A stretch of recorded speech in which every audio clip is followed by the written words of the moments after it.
Halo, saya Vincentius Destian Viandaru, anggota kelompok 48 Kuliah Kerja Nyata 79 Universitas Atmajaya Yogyakarta, dalam video dengan topik Komunikasi Organisasi dan Koordinasi Lembaga Pemerintahan Desa Karangtengah.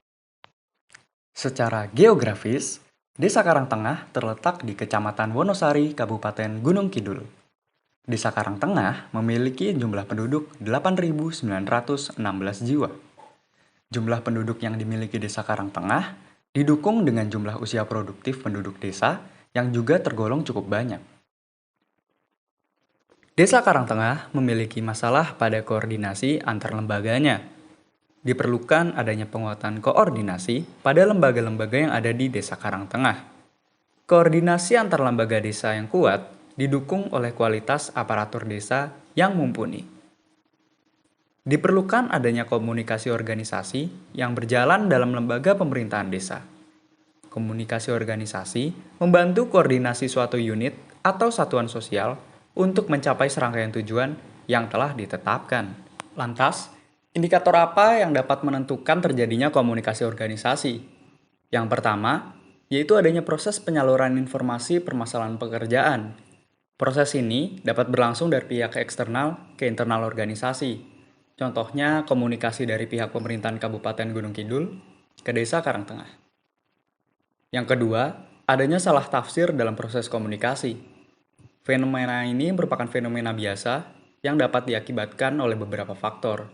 Contohnya perbedaan persepsi antar anggota. Yang ketiga, adanya hambatan dalam berkomunikasi.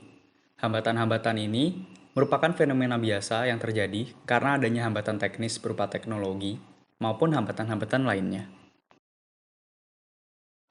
Lalu, apa saja tujuan komunikasi organisasi? Komunikasi organisasi setidaknya memiliki 4 tujuan. Yang pertama, yaitu mengambil keputusan berdasarkan penerimaan informasi. Informasi yang diterima harus kredibel, akurat, dan memiliki sumber yang jelas. Yang kedua, menyampaikan informasi yang dibutuhkan bagi pihak yang mengambil keputusan. Informasi yang dibutuhkan harus tersampaikan dengan baik sebelum proses pengambilan keputusan terjadi.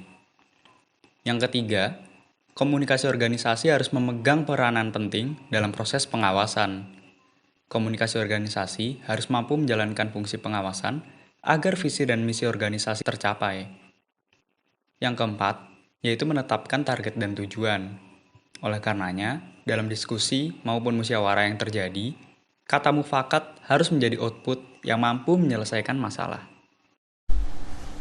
Terdapat beberapa fungsi yang dapat dilakukan oleh komunikasi organisasi yang memberi manfaat pada organisasi itu sendiri.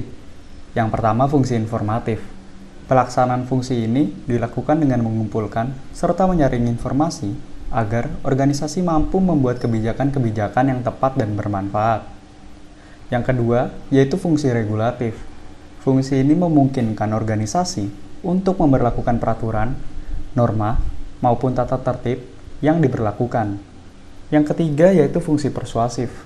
Fungsi ini memungkinkan terjadinya komunikasi-komunikasi dalam internal organisasi dengan tujuan mempererat relasi antar anggota. Yang keempat, yaitu fungsi integratif. Fungsi ini memungkinkan organisasi untuk membuat sarana dan media yang menunjang.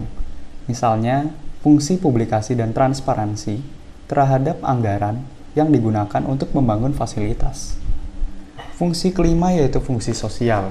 Selain melakukan komunikasi dengan anggota internalnya, diperlukan juga komunikasi terhadap pihak eksternal. Misalnya, komunikasi yang dilakukan dengan pihak lembaga pemerintahan Desa Karangtengah dengan pihak eksternal, seperti Badan Pusat Statistik yang mencatat informasi statistik kependudukan. Di sisi lain, koordinasi merupakan suatu proses dalam manajemen organisasi untuk mengarahkan unsur-unsur yang ada di dalamnya dalam mencapai tujuan organisasi. Koordinasi yang baik membantu anggota organisasi untuk terlibat dalam kegiatan organisasi. Manfaat koordinasi diantaranya mencegah terjadinya tindakan-tindakan yang tidak diinginkan, seperti kekacauan dan pertengkaran. Yang kedua, penyelarasan anggota organisasi agar mampu mencapai tujuan organisasi. Yang ketiga, Fasilitas yang dimiliki organisasi digunakan untuk mencapai tujuan. Yang keempat, adanya integrasi terhadap hal-hal yang berkaitan dengan aktivitas pekerjaan sehingga sasaran yang dituju dapat tercapai. Selain itu, perlu dilakukannya pemeliharaan koordinasi pada sebuah organisasi.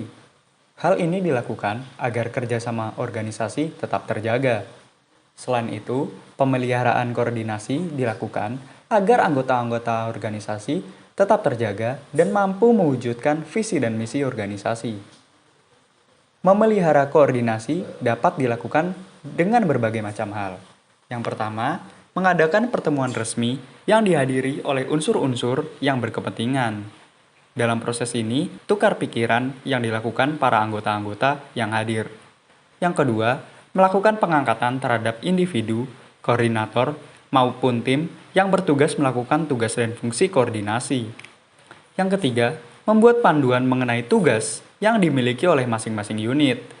Hal ini dilakukan dengan tujuan untuk memberi pedoman dalam melakukan tugas. Yang keempat, adanya pertemuan yang dilakukan oleh pimpinan organisasi dengan anggota di bawahnya untuk memberikan arahan, bimbingan, maupun konsultasi.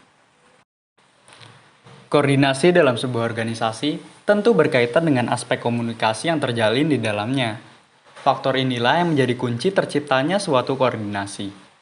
Terlebih dalam lembaga pemerintahan, komunikasi seharusnya menjadi bagian yang tak terpisahkan. Aspek komunikasi dan koordinasi tentu menjadi aspek penghubung yang dibutuhkan dalam menjalankan dan menyelenggarakan tugas dan fungsi tersebut. Efektivitas tugas dan fungsi yang dijalankan oleh sebuah organisasi ditentukan oleh proses berlangsungnya komunikasi organisasi serta koordinasi di dalamnya. Terima kasih dan sampai jumpa.